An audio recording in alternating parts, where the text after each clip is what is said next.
Cyberpunk 2077, das meist gehypte Game seit es Videospiel gibt wahrscheinlich. Und jeder, der an der Gamescom ist, der will irgendwie in diese Box rein. Und jeder, der in dieser Box ist, der will ein Interview. Und nur wenige kann es über. Wir haben eins bekommen. Ihr könnt euch nicht vorstellen, wie ich mich darüber gefreut habe. Das Interview ist auch ziemlich lässig gewesen, würde ich zumindest behaupten. Und dann der absolute Super-GAU für jeden Journalist. Das Mikrofon funktioniert leider nicht. Somit ist die Tonqualität mehr schlecht als recht. Aber wie gesagt, weil das Interview uns Spass gemacht hat, hoffen wir, es macht euch auch Spass. Somit würde ich sagen, Lautsprecher auf. Gamescom 2019, ich bin hier mit Miles Toast. Du bist Senior Level Designer. Oh, richtig, ja. Seit wie lange? Seit ein bisschen mehr als Anfang des Jahres. Also ein bisschen mehr als ein Jahr. Ja. Also bei CD Projekt Red bin ich seit 7 Jahren. Ja. Und was hast du die 6 Jahre davor gemacht? Witcher 3 und Expansion. Alles klar. Ich war ganz am Anfang von Witcher 3, dann bin ich dazu gekommen und dann bin ich halt dort geblieben. Schön Spiel hast du gemacht mit Witcher 3. Schön. Wie viele Level-Designer hat denn CD Projekt Red? Wir sind, also erstmal sind wir auf 2 Studios verteilt. Wir haben das Hauptstudio in Warschau und dann haben wir ein kleineres Studio in Frankfurt. Und dort sind über beide Studios verteilt etwa 10 Level-Designer.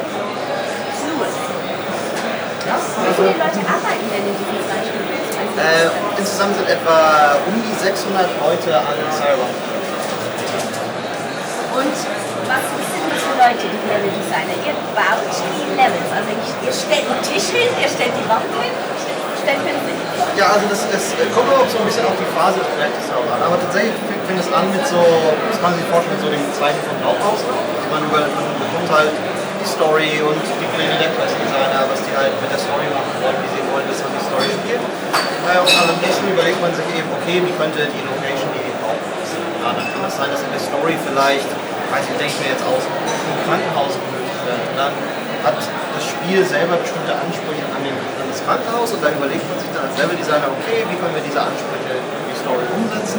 Wie können wir dann noch machen, dass das ein interessantes Gameplay bietet? Für uns bei Cyberpunk ist es ja mit einem recht großen Anspruch, dass man eben sagt, es gibt viele verschiedene Möglichkeiten, durch ein Level durchzukommen, nicht nur einen linearen Weg. Das macht deinen Job nicht unbedingt einfacher. Gar nicht, nee, gar nicht. Aber macht ihn spannender auf jeden Fall, sehr viel spaßiger auch. Weil es doch echt eine interessante Art und Weise ist, so über Locations nachzudenken. Wenn ich jetzt diese Fähigkeit habe, wie kann ich die anwenden, um durch die Location durchzukommen. Und dann später ist es natürlich auch so, dass man dann dekoriert, die Sachen schön macht und wir planen eben nebenher auch die Spielregeln der Welt in Sachen wie, okay, wie weit muss ein Korridor sein, damit wir halt da durchlaufen können, auch wenn der Spieler dort dekoriert ist und andere NPCs. Was bist du denn vom Beruf oder was seid ihr vom Beruf? Habt ihr Architekten, Interior Designer oder seid ihr Game Designer? Nee, ich tatsächlich eher Game Designer. Also ich habe es halt studiert und bin dann direkt als Game Designer bzw. Level Designer eingestiegen. Und das heißt aber nicht, dass wir uns nicht mit diesen anderen Materialien befassen. Ich sage immer so aus Spaß, dass so Level Designer oder generell Game Designer irgendwie so eine Disziplin ist, die sich aus sehr vielen anderen Disziplinen zusammensetzt. Und wenn man eben glaubwürdige Krankenhäuser oder so bauen möchte, dann muss man eben auch so gewisse architektonische Kenntnisse mitbringen oder sich eben aneignen, sich angucken, wie funktionieren Krankenhäuser, weil ansonsten merkt man halt als Spieler auch sehr schnell, dass es sich dabei halt okay, das hat sich halt einer ausgedacht, der sich nicht mit der Materie befasst hat, das ist halt jetzt für das Spiel gut, aber es ist halt nicht realistisch und unter anderem schon eine Spielwelt zu erzeugen, die man sich so verlieren kann, weil sie eben glaubwürdig gestaltet ist und dazu gehört eben auch glaubwürdige Orte zu haben.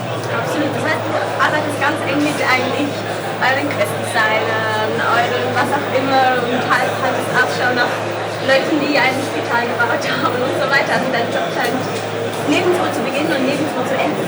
Ja, das kann ich tatsächlich so unterschreiben. Es ist auch, wie gesagt, immer abhängig von der Projektphase. Teilweise ist es so, dass man dann eine Location anfängt und plant und dann sagt man jetzt so, dass, okay, jetzt wollen wir alle Locations, die wir bauen müssen, irgendwie auf den gleichen Level bringen. Und dann befasst man sich mit einer vielleicht für 1-2 Monate gar nicht und kommt dann halt zurück und guckt, was so in der Zeit dabei passiert ist. Dann kann es sein, dass die 3D-Artists entsprechend die die Bausteine, die man eben als Placeholder-Bausteine benutzt, ausgetauscht haben gegen richtige Sachen, dass halt der Sessel, der eigentlich nur aus 2 grauen Boxen oder eine graue Box auf dem Boden war, letztendlich jetzt wirklich wie ein Sessel aussieht. Und das ist immer recht schön dann zu gucken, wie sich da die Sachen entwickeln, aber es ändert halt eben auch den Arbeitsaufwand bzw. die Arbeit, die an einer Location eben jetzt so angewendet wird. Heißt das, kann ich mir auch vorstellen, dass ihr bei CD Projekt Red ab und zu mal Pen and Paper spielt? Tatsächlich haben wir sehr viele, also nicht jeder, aber wir haben sehr viele Fans und auch aktive Runden für verschiedenste Pen-and-Paper-Systeme. Also Cyberpunk basiert ja auf dem Original Cyberpunk Pen-and-Paper-System von Mike Pondsmith. Das wird gespielt, aber es werden auch, also ich weiß nicht, 2 Dungeons & Dragons Gruppen und eine Pathfinder-Gruppe und ich glaube keine aktive mehr, aber wir haben auch eine Zeit lang drauf gesucht.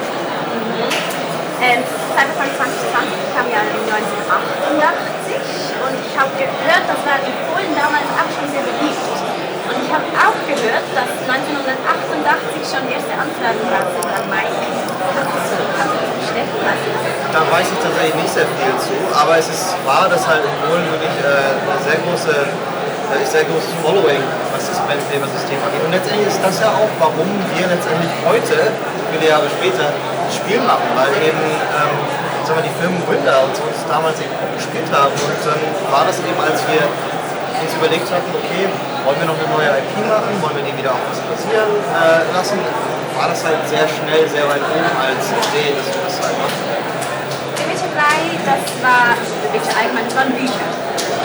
Cyberpunk ist jetzt ein Pen-and-Paper Role-Playing Game. Ihr sagt immer, wenn man sich so vorstellen will, wie Cyberpunk 2077 aussehen wird, soll man ungefähr so sich The Witcher vorstellen. Aber ich glaube das nicht. Ich glaube das einfach nicht.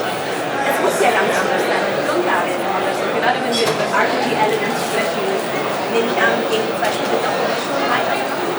Ja, doch, auf jeden Fall. Also die Ähnlichkeiten, die ziehen sich hauptsächlich so auf die Anspiele, die wir gespielt haben, wenn es halt um Qualität geht. Ja? Also Spieler, die Witcher 3 gespielt haben, sollen gerne das gleiche Level an Qualität erwarten, wie es Witcher 3 Cypress haben, wie sie eben auch in Cyberpunk sind. Ebenso auch in der Story oder generell dem Level an Detailgrad, das ein Spiel anbieten wollen. Aber eben auch, wenn es so um das Spiele-Support geht, die Art und Weise, wie wir zu DRM stehen oder DLCs und all derlei Sachen. Die Unterschiede sind da, wenn wir wirklich mal aufs Spiel selber gucken, doch recht groß. Also da ist ein natürlich ganz deutlich die erste Person als First Person im Vergleich zu Third Person. Das ändert schon gewaltig erstmal, wie man das Spiel erklärt, aber auch wie man als Designer das Spiel designen muss. Und als zweites ist natürlich, dass wir wenn wir sagen Witcher 3, dem ging es halt darum, eine packende Story mit einer offenen Welt zu vereinen, was halt bis dahin auch noch nicht unbedingt gemacht wurde. Es galt ja eine ganze Zeit lang als exklusiv, dass entweder eine packende Story oder eine offene Welt. Geht es jetzt halt für uns noch, Freiheit im Gameplay als dritte Säule sozusagen hinzuzufügen. Was das Ganze noch so viel schwieriger macht, weil wie kennt man das, oder? Und ich meine schon in The Witcher, da hattest du diese offene Welt, du warst irgendwo mittendrin in der Quest und plötzlich bist du einfach weggelaufen. Ich glaube, jedes Mal hat euch das Herz geblutet, wenn ich sowas gemacht habe, aber ich denke mir jetzt einfach, man werde das viel öfter tun, weil es ja so viele Optionen auch gibt, oder? Ja, es gibt wahnsinnig viele Optionen. Ob du jetzt da öfter weglaufen willst, weiß ich nicht, weil wir uns schon so Gedanken gemacht haben, was das. Ihr müsst wahnsinnig viele Gedanken im Leveldesign und so weiter machen, damit eure Idee schlussendlich aufgeht und wir dann doch irgendwie in die, ich sag mal, richtige Richtung werden. Ja, aber das ist eben so einer der großen Züge, die wir auch aus Witcher 3 genommen haben, dass es halt nicht unbedingt eine richtige Richtung gibt. Ja, also wir ziehen unsere Schlüsse, was, ich sag mal, den Handlungsdrang des Spielers an der Main Story teilzunehmen angeht, aber letztendlich wollen wir dem Spieler schon diese Freiheit weiterhin bieten und eben entsprechend auch die Inhalte in der offenen Welt darstellen. Aber das Coole ist halt eben, wie schon erwähnt, dass man denen wirklich diesmal sehr, sehr viele Freiheiten innerhalb der Locations geben wollen. Ja, du kannst halt komplett aussuchen, nicht nur wie du aussiehst, du kannst aussuchen, wie du dich verhältst, wie du dich kleidest, welche Fähigkeiten du spezialisierst. Du kannst letztendlich deine eigene Klasse basteln. Das ist ja das Große. Welche Waffen du benutzt, bist du Nahkämpfer, Fernkämpfer, benutzt du lieber einen großen Zweihandhammer oder Katana, deine Fäuste. Oder spielst du eben als schleichender Charakter oder als Overwolf-Charakter. Das ist alles für uns unterstützt, auch im Level-Design, also sowohl Schießen als auch Schleichen. Und das liegt dann echt am Spieler und das wollen wir auch. Und es gibt diverse Upgrades, mit denen man seinen Charakter noch cooler machen kann, Cybernetics. Und wenn ich eines aus Cyberpunk 2020 gelernt habe, dann, dass die coolen Cybernetics schweinesacksteuer sind. Ich habe ein bisschen Angst. Ich nehme an, das wird in Cyberpunk 2077 gleich sein. Wird es Shortcuts geben? Kann man irgendwie Ingame-Käufen schneller haben? Tatsächlich ist es so, also sie sind natürlich schweineteuer. Wir portieren halt in dem Sinne eine Welt, die in sich geschlossen auch realistisch ist. Ja? Also da sind halt die besseren Gerätschaften, die teureren Gerätschaften. Das ist auch, das wirkt sich auch Sachen aus, wie sichtbar das ist. Ja? Die billigsten Cyberware in Cyberpunk hat zum Beispiel keine falsche Haut drüber, sondern die ist halt sichtbar. Da sieht man, okay, der hat Cyberware und dann weiß man, okay, das ist auch ein billigeres Gerät. Die Corpo-Leute ganz am Ende, die haben halt wirklich sehr subtil aussehende, aber sind halt komplett eingedeckt. Ja? Und was dann die Art und Weise ist, wie man die kaufen kann, zum Beispiel, gibt es da verschiedene Möglichkeiten. Letztendlich haben wir da ein relativ ausgeprägtes Wirtschaftssystem, also wie ist ja auch ein Söldner oder eine Söldnerin. Und da geht es ja darum, letztendlich Geld zu machen. Um eben diese Käufe auch zu betätigen. Also, manchmal kriegt man vielleicht auch was über die Story direkt zugewandt. Aber ich muss konkreter nachfragen. Kann ich mit echten Euros mir Cyberware kaufen oder geht das nur mit In-Game-Geld? Natürlich, nur mit In-Game-Geld. Wir machen keine Microtransactions. Also gar nicht. Also das Spiel ist vollständig so, wie es in der Box gekauft wird. Und wenn wir was hinzufügen, wird das entweder gratis als DLC oder wie bei Witcher 3 haben wir halt diese riesigen Packs gemacht. Da müssen wir aber dann noch gucken. Also gut, wenn ich schon bei den Buzzwords bin, also es gibt keine Lootboxen, keine Microtransactions, nichts von alledem. Gibt es einen Multiplayer oder stirbt ihr am Schluss noch Battle Royale im Alles. Wir machen dann auch noch hier Auto-Chess jetzt rein und so. Das wird, Multiplayer haben wir uns das nicht mal angeguckt. Also das sind so Sachen, die vor allem so in unserem Research and Development Department dann stattfinden. Tatsächlich wird aber Cyberpunk selber ein komplettes Singleplayer-Experience, weil wir eben auch, wie gesagt, den Fokus nach wie vor auf eine partnernde Story für das Individuum setzen wollen. Wir wollen halt, man muss sich das ja so vorstellen, wenn ich jetzt mehrere Spieler in ein Spiel einsetze, das auf die Story fokussiert ist, dann nehmen sich diese Spieler ja auch so ein bisschen ob es nun irgendwie PvP wäre, wenn jetzt ein Spieler da wäre und der andere da und er jetzt anfängt abzuschießen und dann nicht mehr weiterkommt, dann bist du in deiner Freiheitsspur. Wir wollen, dass Cyberpunk eben eine Story des Einzelnen ist, des Serien, der es spielt und entsprechend ist. Okay. Und das letzte Buzzword, was ich noch anstellen will, Keanu Reeves. Ich meine, wir haben viel von ihm gehört, wir haben ihn in der Demo jetzt auch gesehen heute. Wird er überall immer mit dabei sein? Tatsächlich ist Keanu Reeves keine, der bringt nur seine Star-Power mit, um halt dieser Army zu sein, sondern er ist wirklich einer, wir nennen das Co-Protagonist. Da haben wir das Wort. Also, das ist lustig, weil ich habe mir das abgeschickt hier während der Demo vorhin. Ist eigentlich Keanu der Hauptprotagonist, die eigentlich nur der Nebenspieler der Serie machen kann?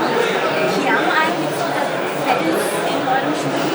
Ja, ich würde schon, also die spielen sich da nicht gegenseitig die Show. Also wie gesagt, Protagonist ist das Wort, das wir benutzen. Die beiden Charakter sind gleich wichtig, aber sie sind eben beide die Hauptcharakter.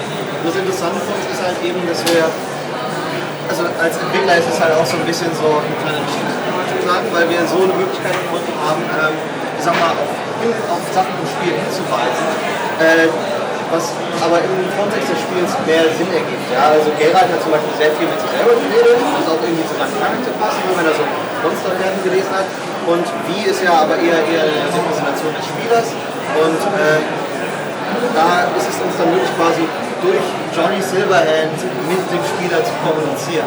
Das ist also recht cool. Das heißt jetzt nicht, dass Johnny durch die Gegend läuft und so, guck hier, guck da, guck da. Also das wird jetzt nicht also wie gewisse Feen aus gewissen Nintendo-Spielreihen sein, also die vielleicht ein bisschen dick aufdrücken können, sondern es wird also eher schon immer in die Story eingebunden und Keanu, also Johnny hat seinen eigenen Charakter, also es ist wirklich eine eigene Person spielt, die auch ihre eigene Motivation hat und die kreuzen sich teilweise auch mit denen des Spielers und die Geschichte geht halt wirklich um, ich sag mal, die Beziehung dieser Schwankheiten zueinander, auch wie sie mit ihrer Situation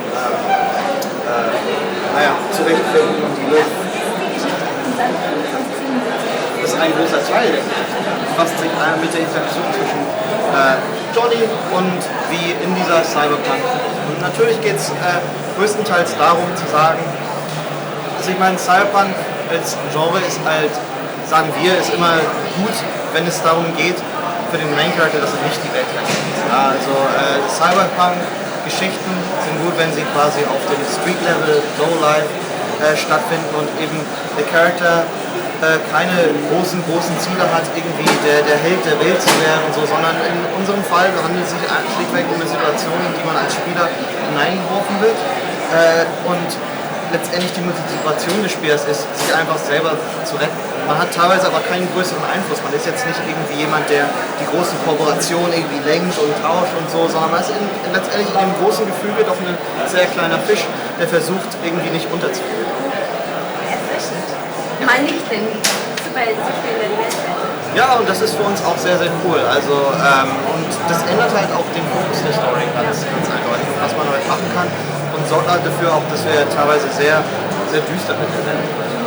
Wir haben große Teile dieser düsteren Welt in der Demo gesehen und heute liegt uns in der Pazifikschau, wenn ich mich richtig erinnere. Eine große Stadt irgendwo in diesem Universum, ich denke eine von vielen. Night City ist die Stadt, Pacifica ist ein Distrikt. Ja, und es gibt also diese eine Stadt im Spiel, die halt aus 6 sehr großen Distrikten besteht. Und vielleicht können wir später auch darüber hinaus noch andere Bereiche erkunden, aber da halten wir uns auch ein bisschen. Okay. In The Witcher hatten wir noch Plötze als Transportmittel und Pferd. Ganz ehrlich, ich habe dann irgendwann angefangen, viel zu schnell reisen, weil das Pferd ist einfach langsam. Wie wird es in Cyberpunk sein? Ich habe coole Fahrzeuge gesehen, die fliegen können. Werden wir die fahren? Flugfahrzeuge teilweise frei selber nicht. Das wäre für mich als Leveldesigner auch ein kompletter Albtraum, weil dann auf einmal die Möglichkeiten des Spielers, was Orte erreichen angeht, nochmal rapide ansteigen. Das wäre also sehr schwer zu debuggen. Ja, also, dann könnte ich sehr schwer sicher gehen, dass der Spieler nicht irgendwo stecken bleibt, wo er ist.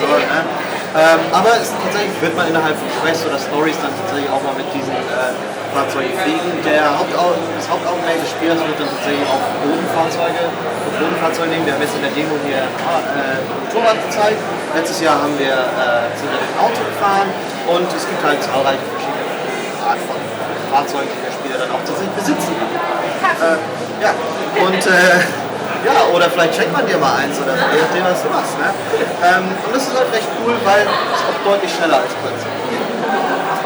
Wenn wir gerade schon bei The Witcher 3 sind, Wind war großartig. Ich habe gesehen, ihr bringt ein Kartenspiel raus zu Cyberpunk, ein Real-Life-Kartenspiel. Ja. Hat das auch irgendwas mit dem Game zu tun? Gibt es sowas wie Wind vielleicht mit dem Real Game? Nee, also ich glaube, das Boardgame, beziehungsweise dieses Kartenspiel ist so als seine eigene Instanz und hilft uns halt, ich sag mal, Leuten, die interessiert sind, weiter in Cyberpunk und mehr aus dieser Welt zu erleben, noch mehr daraus zu holen.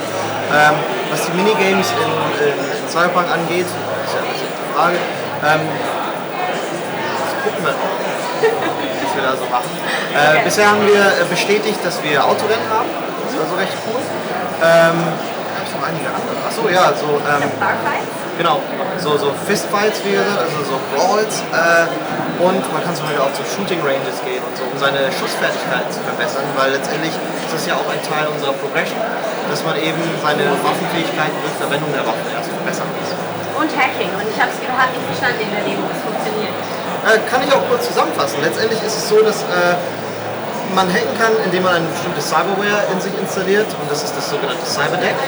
Und dieses Cyberdeck erlaubt es einem, bestimmte Knotenpunkte im Spiel zu hacken, die letztendlich, kann man sich das vorstellen, wie unser heutiger Router. Und über den Router kannst du eben dann die Netzwerke durchbrechen und dann direkt die Kontrolle über Geräte ergreifen, die an dieses Netzwerk angeknüpft sind. Das heißt, wenn ich also jetzt den Router hier hacken würde, könnte ich halt innerhalb des Spiels dann, sag mal, die Kamera hier da irgendwie hacken und ausschalten, den Blitz auslösen oder das Mikrofon kaputt machen, so aus der Distanz. Und das ist dann teilweise auch hoch einzigartig auf die Location maßgeschneidert. Also gibt es da einen recht hohen Grad an Unterschieden und Variationen. Auch wenn man als Spieler denkt, dass man so die Systeme verstanden hat, gibt es dann doch immer neue Spielzeuge, die man in der Welt finden kann, je nachdem, wo man sich gerade befindet. Jetzt leben wir im Jahr 2019. Turbulente Zeiten, politisch ist wie immer viel los, vielleicht auch ein bisschen mehr als sonst. Games sind auch mehr viel mehr diskutiert. Jetzt macht ihr ja so Ad-Games. Ich habe immer das Gefühl gehabt, bei Twitch ist das sehr wichtig. Hat sich das geändert? Gibt es Dinge, die ihr vielleicht nicht mehr so gerne spielt? Nee, eigentlich, also wir sind ja auch recht stolz auf die Tatsache, dass wir eben Geschichten für Erwachsene einfach in die Geschichte erzählen. Und wir sind eben auch nicht scheu, Themen anzusprechen, die vielleicht nicht so gefährlich sind. Und tatsächlich aber dann mit dem nötigen Respekt, aber wir sind dann eben auch keine Angst, ich sag mal, den Ernst der Situation dann wirklich auch rüberzubringen und Sachen nicht zu entschärfen, die nicht entschärfen gehören. Und für uns ist es halt wichtig, weil es eben nur so, glauben wir zumindest, kann man eben eine glaubwürdige und realistische Welt auch darstellen. Und speziell im Hinblick auf Cyberpunk, was ja eine deutlich düstere Variante unserer Zukunft ist, ist es eben für uns auch wichtig, dann da eben entsprechend diese noch schlimmere Entwicklung auch darzustellen. Und ich sage mal, teilweise kann man durch Extreme ja gut auch Sachen darstellen, die man ansonsten vielleicht nicht verstehen könnte. Und das ist halt für uns und unsere Autoren vor allem sehr entspannt, sehr spannend, nicht entspannt, gerade entspannt. Aber irgendwo durch entspannt, oder? Wenn man weiß, dass wir über alles sprechen. Ja, doch schon, also es befreit doch im Sinne von der kreativen Freiheit. Aber man muss natürlich auch, wir wollen ja auch keinen beleidigen. Das ist ja wirklich nicht das Ziel. Aber wir wollen halt eben auch nicht das Schöne. Jetzt sind noch 239 Tage bis zum Release. Wow, okay. In welchem Stadion befindet sich Cyberpunk denn jetzt? Das darf ich glaube ich ganz genau gar nicht so beantworten, aber momentan. Ja, ihr habt es ja gesehen, also das Spiel kommt gut voran. Wir sind natürlich noch nicht fertig, es gibt noch sehr, sehr viele Baustellen im Spiel, da muss auch noch einiges gemacht werden und innerhalb dieser 293 Tage? 39 Tage. Gestern waren es 240. 240, wow. Haben wir aber noch einiges an Zeit, um da umzuschrauben. Es ist dann hauptsächlich so Bugs, wir haben noch nicht alle Systeme fertig gebalanced, das muss halt auch noch gemacht werden. Ne? Voice Acting, die Recordings werden jetzt auch noch betrieben und viel Iteration. Also das ist eben generell im Game eine der wichtigsten Sachen, ist dass man halt nicht die erste Idee nimmt, die man hat, sondern dann eben viel spielt, viel testet. Was wir sehr gerne machen, ist halt uns wirklich zu überlegen, was möchte der Player oder was könnte der Player zu jedem Zeitpunkt machen wollen. Was ist eine natürliche Entscheidung und wenn wir feststellen, dass hier zum Beispiel sich das mit dem, was möglich ist im Spiel, nicht deckt, dann werden wir halt noch eine Option hinzufügen und eben entsprechend uns für jede mögliche Fälle da wappnen. Und all sowas passiert ist und das passiert halt echt jetzt spielen, testen und definieren. Seid ihr da auch offen für, wenn es dann raus ist, vielleicht noch was hinzuzufügen an Optionen, die vielleicht den Spielern einfallen, die euch jetzt nicht eingefallen sind, um zu testen? Tatsächlich, generell sind wir dem sehr offen. Das haben wir auch mit Witcher 3 bewiesen. Da haben wir zum Beispiel nach dem Release das komplette UI im Spiel überarbeitet und eben auch als gratis Riesen-Update für alle Besitzer des Spiels zur Verfügung gestellt. Und das ist halt auf größten Teil aufgrund von Feedback der Community entstanden. Wir haben zum Beispiel eine Option für ein alternatives Bewegungsschema für Geralt auch hinzugefügt, damit Leute, die vielleicht mit der langsamen Bewegungssteuerung nicht so zufrieden sind, auch eine passende Alternative haben. Dann auch Sachen wie der Farbenblendenmodus, der wurde auch im Nachhinein hinzugefügt. Also da kommt einiges und wir ziehen da aus unseren bisherigen Erfahrungen Schlüsse, sind hoffentlich dann besser gewappnet mit dem, was wir dann direkt zum Launch raushauen und hoffen dann entsprechend, dass da nicht so viel Verbesserungsbedarf ist, aber generell sind wir da nicht verschossen. Alles klar, dann komme ich zu meiner letzten Frage leider schon. Es ist so viel Spaß, so viel Hype in dieses Spiel. Ich habe sowas gar noch nie gesehen. So viel, ich meine, man hat das Gefühl, Gott erschaffen irgendwo und ihr könnt keinen Gott erschaffen. Ihr werdet am Schluss ein Videospiel rausbringen. Ja. Wie geht ihr damit um? Wie ist auch die Stimmung bei euch? Pusht euch das oder macht euch das erstmal schlafen und gerecht? Ich glaube, größtenteils pusht uns das auch tatsächlich. Also es gibt dann Momente, wo man denkt so, oh Gott, wie soll das jetzt gehen? Also wenn man jetzt so den einen Bug versucht zu zerstören und der immer wieder kommt und dann fragt man sich ja so, okay, ja, aber langsam geht einem da auch die Luft aus. Aber letztendlich ist es wirklich so, dass das doch recht beflügelt. Wir sind uns natürlich das bewusst in dem Sinne, dass klar, jetzt müssen wir auch abliefern, jetzt haben wir viel versprochen. Aber da bin ich zuversichtlich, weil wir halt wirklich auch selber sehr hohe Ansprüche an uns haben. Das kommt also nicht nur von der Community, da entsprechend qualitativ was abzulegen und vor allem auch nach dem Erfolg von Witcher 3. Wir sind kein Studio, das halt irgendwie Rückschritte macht. Ich glaube, das sieht man auch sehr gut, wenn man sich die Fortschritte zwischen Witcher 1, 2 und 3 anguckt. Und Cyberpunk ist nach wie vor unser ambitioniertestes Projekt bisher und ja, da müssen wir halt echt sehen, wie es jetzt nächstes Jahr wird, aber ich bin super. Ja, ich danke dir vielmals, Miles. Danke, das war fantastisch. Ja.